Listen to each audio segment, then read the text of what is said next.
E aí, meu nome é Victor Galvão e hoje eu vou conversar com você sobre gasometria arterial. É um tema extremamente relevante para você saber na emergência e no vídeo de hoje eu não vou aprofundar demais não, mas eu vou falar conceitos importantes, básicos que você precisa saber para dominar a gasometria e conseguir fazer os diagnósticos. Aqui no meu canal eu falo com vocês sobre o que é que você precisa saber para ter mais segurança na emergência. Como eu já disse, o tema hoje vai ser gasometria. Se você ainda não me segue nas redes sociais, tá aqui embaixo, né, o meu Instagram, @VictorHSGalvão, e aqui o meu canal do YouTube para você se inscrever. Então vai lá, se inscreve, ativa o sininho para você receber todos os vídeos. Vamos lá, vamos falar sobre gaso. Eita, vamos lá, aqui essa caneta aqui. Vamos falar sobre gaso. O que é gasometria arterial, né? Gasometria arterial é quando a gente vai lá, pega o sangue da artéria do paciente para a gente medir gases, né? Gases. A gente consegue medir também bicarbonato, e aí a gente vai entender para que a gente mede isso aqui. A gente consegue medir lactato, né? A gente consegue medir glicose, a gente consegue medir eletrólitos, né? Os íons. A gente consegue medir HB, HT, a gente consegue medir bastante coisa com um exame que ele sai ali em poucos minutos, né? Em questão de minutos você já tem um monte de informação na mão. Osmolaridade, que é importante a gente saber a osmolaridade. Então aqui tem bastante coisa que você vai conseguir medir. E aí, de forma geral, né, a gente precisa, na hora de avaliar a gasometria, apesar de ter essa ruma de coisa aqui, um fator importante é a gente ver o pH, né? Assim, vai terminar começando a ver pelo pH, que é assim uma fórmula bem doida assim, logarítmica, que ela ela assim é bem complexa, mas você não precisa saber especificamente dela não, tá? A gente termina que sabe de forma de hábito que o pH ele influencia as funções do organismo, mas o que é que a gente tem que sacar aqui? Que o pH ele é uma função, né, que ela está relacionada com o bicarbonato e a concentração de CO2 no sangue. Então, vamos lá. Se eu tenho um bicarbonato que sobe, eu tenho uma relação diretamente proporcional. O meu pH vai subir, tá? Isso aqui, então, de forma geral aqui, a gente sabe que um bicarbonato alto ele vai tender a alcalose, né? Então, o paciente está com pH alcalino. Se eu tenho um bicarbonato que desce, ele vai tender a baixar o pH, beleza? E aí vai tender a acidose. Se eu tenho um PCO2 que desce, que sobe, se eu tenho um PCO2 que sobe, ele é o denominador aqui, né, dessa divisão. Então eu vou ter um pH que vai cair. Então ele é inversamente proporcional. E se eu tenho um PCO2 que desce, eu vou ter um número menor aqui, então essa função do bicarbonato dividido por PCO2 vai estar menor, vai ser um número menor aqui embaixo, ele vai resultar um número maior, então o pH vai subir. Então ele é inversamente proporcional.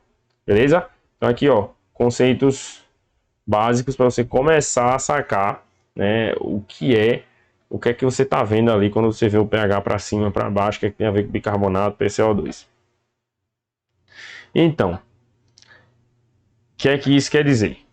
Se eu tenho um pH alto e eu tenho um bicarbonato alto, significa dizer que eu tenho uma alcalose, né, pelo pH,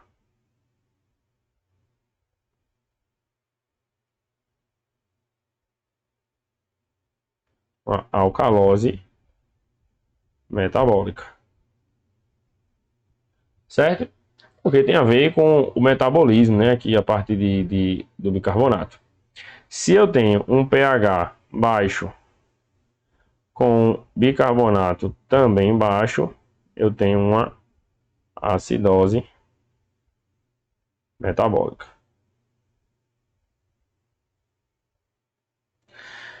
Se eu tenho um pH alto com um PCO2 baixo, eu vou ter uma alcalose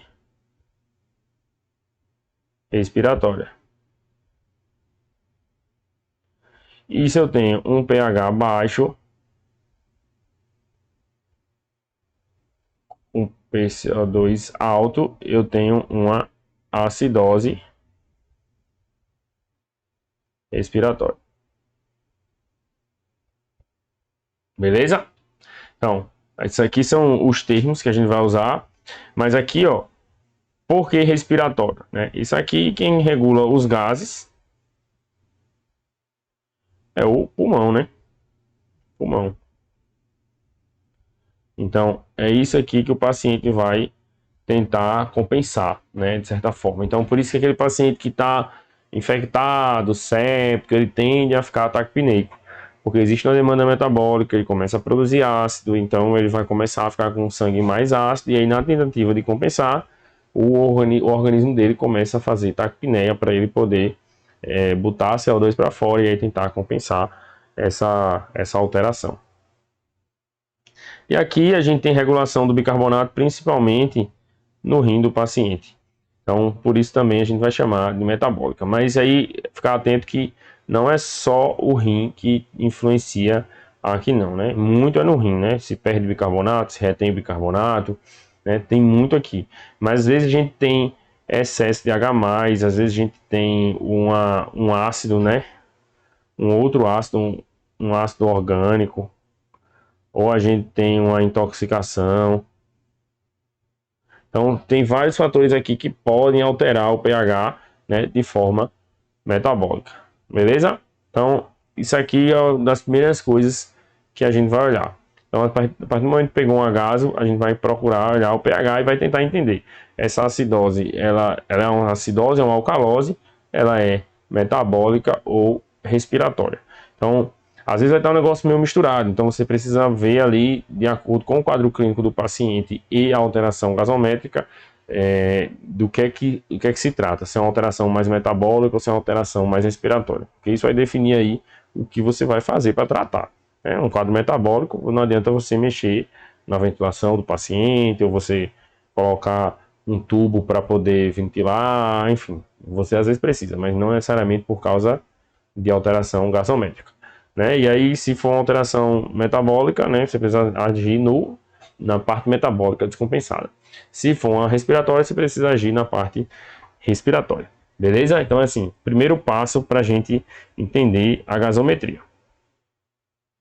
Segunda coisa, assim que a gente pega a gasometria, a gente precisa ver, principalmente quando se trata de distúrbio metabólico, se esse distúrbio está compensado ou não. Então, quando a gente está com acidose,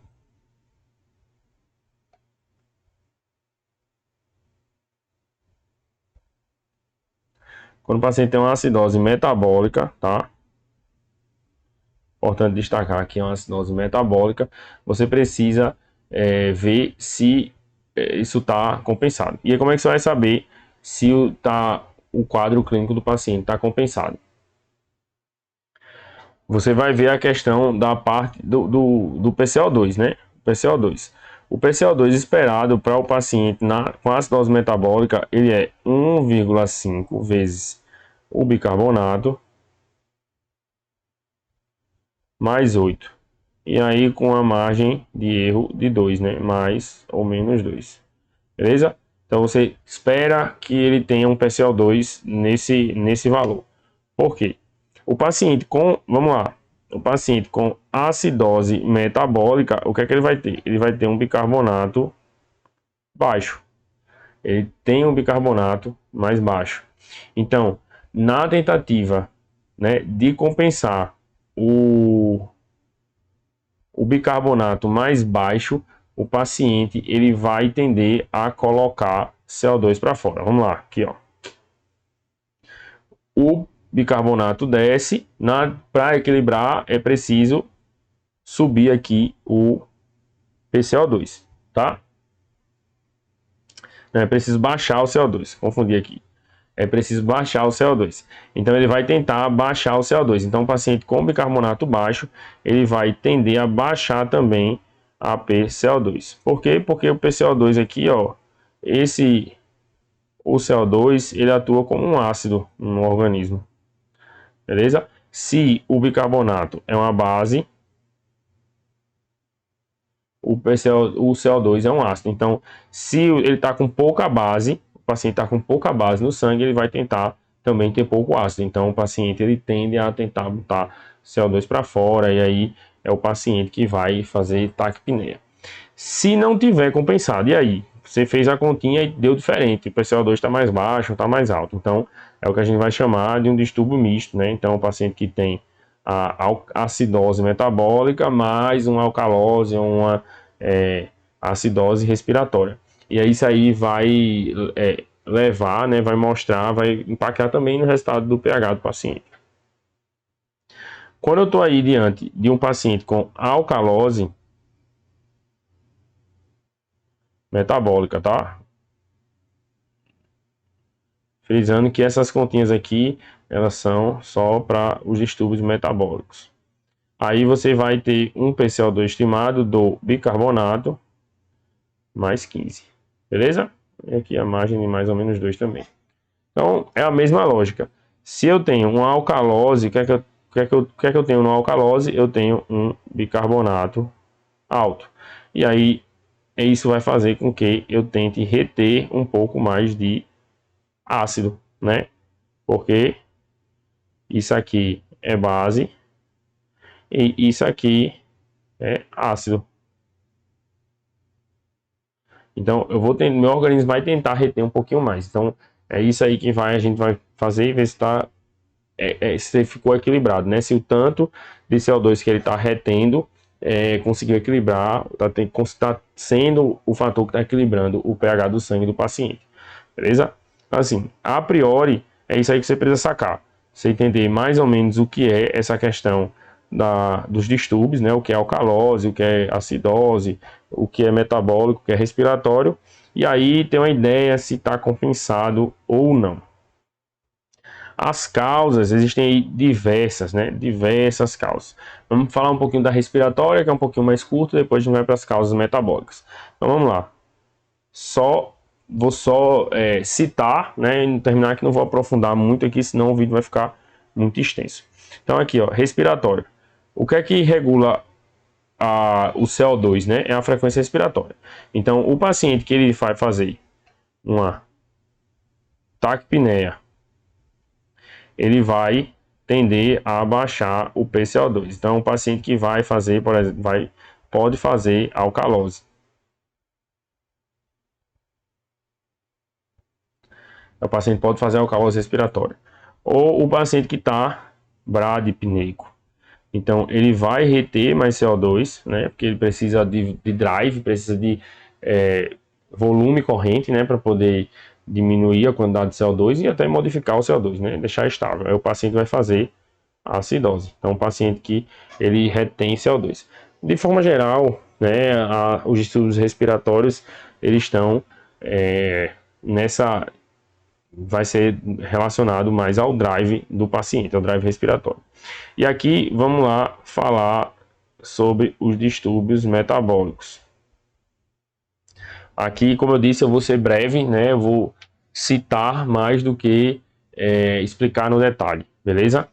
Porque aí senão o vídeo vai ficar muito grande e a gente vai ter outros vídeos aí para explicar melhor no detalhe o que é esses distúrbios metabólicos. E aí, vamos lá. O que é que pode causar distúrbio metabólico? Acúmulo de H+, é uma causa, né? O paciente tem excesso de H+, né? Ou o paciente que perde bicarbonato. Por exemplo, o paciente que faz diarreia, ele perde bicarbonato, né, nas fezes. O paciente que tem alteração no rim é o paciente que perde bicarbonato. né? O paciente que tem uma acidose tubular renal, né? Ele pode ter um aumento de H+, né? O paciente que faz uso de medicamento e aí termina retendo H+, em troca, por causa de troca, né? Que acontece no rim, ele pode fazer, né, também uma retenção, um acúmulo de H+. Outra coisa que pode fazer alterar o pH, né? É os ácidos orgânicos no nosso organismo. Ácido, né? Outras substâncias agindo como ácido, né? Com carga positiva, né? E aí a gente vai ter intoxicação, a gente pode ter também o lactato. Então uso de medicamento também pode levar a isso aí. Então aqui são algumas causas que a gente pode ter pensando em acidose. E aí pensando em alcalose, né? Que a gente vai ter um aumento de bicarbonato, né? Se a gente pensa em causa metabólica. Então, a gente tem também algumas outras causas. Ou é o rim que não consegue botar para fora, né? É uma possibilidade. O paciente que perdeu H+. Como é que o paciente perde ácido, né? Como é que uma causa de perder ácido é vômito.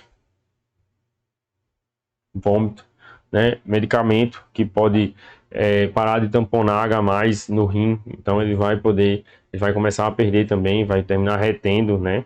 Retendo bicarbonato. O paciente que está hipovolêmico, né? Diminuição de volemia, ele tende também a fazer retenção de bicarbonato, por uma série de fatores aí no rim. Então, assim, de forma geral, são essas as causas que vão levar a distúrbios metabólicos, beleza? Então, assim, se você fez uma gasometria, né, de forma inicial, para a gente começar a conversar sobre gaso e nos próximos vídeos a gente conseguir aprofundar mais. Então, a gente está diante de uma gasometria, chegou, né? Então, vamos lá, o que é que você precisa ver? Primeiro, o pH é ácido ou é básico? Está em acidose ou em alcalose? Ele pode ter até um pH normal, né? Mas isso aí a gente vai discutir um pouco mais para frente. Segundo, como é que está bicarbonato e CO2, né? Por quê? Isso aqui vai definir se é respiratório ou metabólico. Beleza? Então, isso aqui é o que a gente vai precisar ver. Terceiro, por que colhi a gaso, né? Por que colhi a gaso? Isso aqui é uma frase assim para a gente ter uma reflexão de anamnese, né? Anamnese mais exame físico. Quais as hipóteses diagnósticas desse paciente, né? Eu estou pensando em quê? Então, o que é que pode estar acontecendo? Qual a história clínica desse paciente? O que é que ele está me mostrando ali no exame físico? Então, isso aí vai te ajudar a direcionar e a entender e procurar, né, as coisas na gasometria. Então, dependendo da sua suspeita clínica, você vai procurar. Beleza, é um paciente com HGT alto, dor abdominal, taquipneia, né, meio letárgico. Então, estou pensando que pode ser uma cetoacidose diabética. Então, o que é que eu vou procurar nessa gasometria para eu afastar ou confirmar uma cetoacidose diabética? Ou é um paciente que chegou muito dispneico, com desconforto respiratório, congesto. E aí, o que é que eu vou procurar nessa gasometria? Vai me ajudar a chegar mais perto da principal hipótese diagnóstica ou me ajudar a excluir a hipótese diagnóstica que eu estou pensando, né? Ou excluir outros diagnósticos diferenciais. Então, assim, é isso que a gente precisa pensar, né? A gente precisa pegar a gaso, olhar o pH, olhar o bicarbonato, olhar o PCO2 de forma geral, tem mais que a gente vai precisar ver, e depois por que colhi a gaso, né? Então precisa entender, esse distúrbio é uma acidose, é uma alcalose, está normal, é metabólico, é respiratório, e o que é que o quadro clínico me diz. E aí depois a gente vai ver aí uma série de outras coisas que você pode olhar na gasometria, eu já citei, né? O lactato, a glicose, eletrólitos, a osmolaridade, a gente vai olhar também, enfim, HB, né, HT, uma série de coisas a gente consegue ver na gasometria. Anion Gap, né, que a gente vai ver a partir de íons, a gente vai calcular Anion Gap. O Anion Gap medido, Anion Gap calculado, você vai ter uma estimativa, às vezes a gasometria coloca, às vezes não coloca, enfim. Isso aí tudo são dados a mais aí que você vai ter para definir o quadro clínico do paciente, interpretar e aí, ó, ficar sabendo, dominando a parte metabólica, né, desse paciente. Beleza?